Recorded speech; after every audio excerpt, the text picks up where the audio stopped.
stage of what has been a good experience for Eric Camely is underway, and the Frenchman can launch himself. See the dust coming out of the rear aerodynamics of the rear spoiler. Oh, it's come off now. That been giving the thumbs up. 10:07 is the time that I had from yesterday when this was won by Jari-Matti Latvala. There's so much expectation, so much pressure, even though the team Malcolm Wilson says disaster on Saturday, but here goes Peru's Nicholas Fuchs in WRC2. Fuchs' two-car compared to a World Rally car of Eric Camely. But the shake-up in the 1, 2, 3 in WRC2 by Teemu Sunninen of Finland. Yes, it could be a Finland 1, 2, the main event and the support category. Fuchs, well, he was leading this category. Goes into the stage. He then after that put an Allen key in there, which then managed to stay all morning and in the right place. Into service to repair that. Out of service into the first stage out of service. He had a boost sensor fail, so he was in road mode for the afternoon. Character building. Yeah, character building. Character building is what this place can be, and it has been for Nicholas Fuchs. WRC2 this weekend. Teemu Sunninen of Finland, the leader of WRC2 all of yesterday, who goes into stage 21.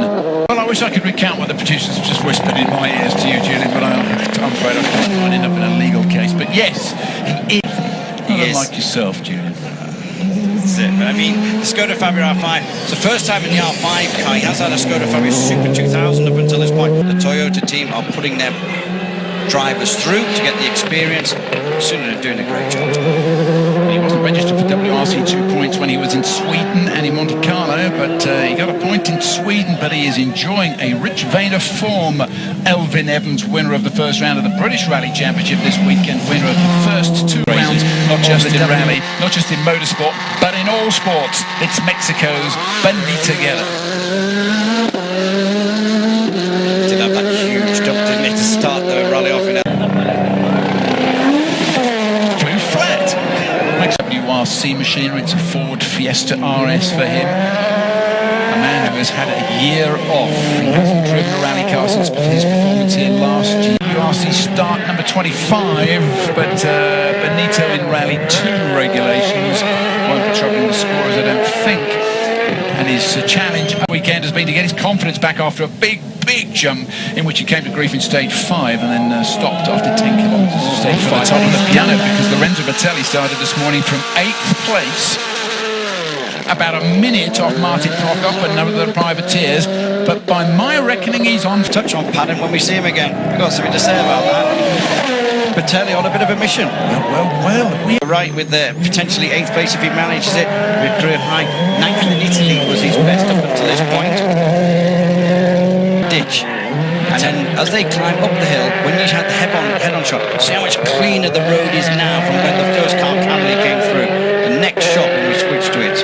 Bertelli using every inch, trying everything he dare. Look at it there, there's proper lines now.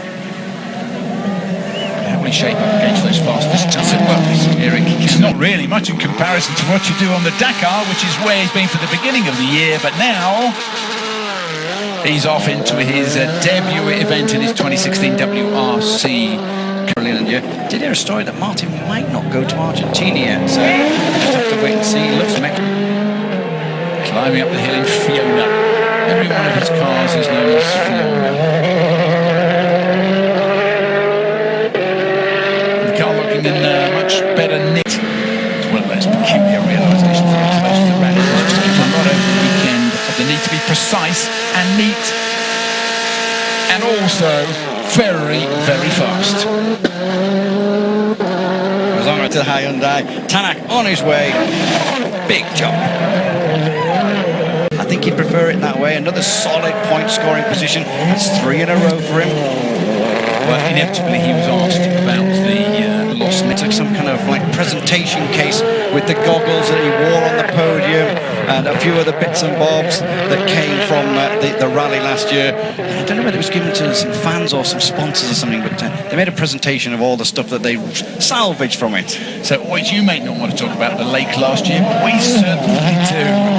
It may have been the 10 more. Hayden Paddon. puts down the power in what has been, well, he's going to be delighted, Julian, with 5th place of 3 more points. No, he can't. Here's Padden. Right, Padden, star of the future. I think he's a star of now, not just of the future. But it doesn't matter. He wants to push. He's really enjoying the car. Remember, he's twice damaged the left rear suspension. He did that Friday, did it Saturday. Hasn't done it on Sunday. He's only got about half a K to go, so hopefully he'll get through Sunday scot-free. The first one he did on Friday was the same place Chris Mick lost his wheel 2 years ago. Absolutely sensational from 4th place with a good, comfortable gap back to Hayden Paddon in 5th. And stage 21 is up and running for the Norwegian. It's special. This is Matt Osberg in 4th place. 3rd place in the championship is going to be the big winner, of course, because Anders Mikkelsen a month. Paddon with that sensational time of 7.5. So Mads on his way up the hill, remember, if he gets 200 consecutive point-scoring finishes for M Sport and Ford, with a Ford, there's all sorts of stats in amongst that. And this is Danny driving for the podium. Danny Sordo 5th in the championship at the moment, and if he can nail mode, because he had a broken fan in this Hyundai that was causing his engine to overheat, but he has kept his sensational time from Hayden Paddon that sits there at the bottom of your screens, 10 minutes, 7.5 seconds. I think Sordo is actually this. Another character building weekend, but it is going to end with a bonus.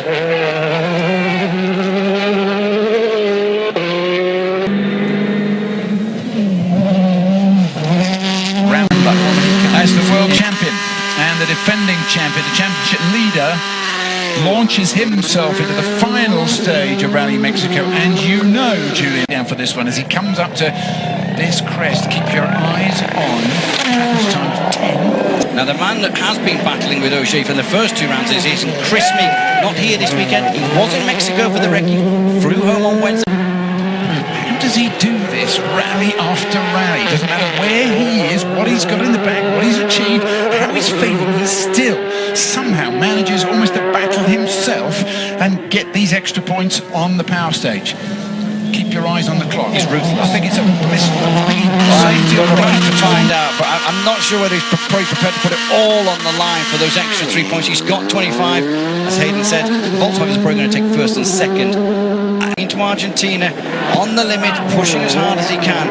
He will start. No scores, remember, John, coming into here. 0 points. Already, 56 down on his teammates? Doesn't mean is that he fancies the bonus points as well. I'm trying to work out the clock here, but it's far too clever for me. We have 9:57.1. I think Hayden might be right. I think he might have to settle for the 1 point. But is he challenged all weekend?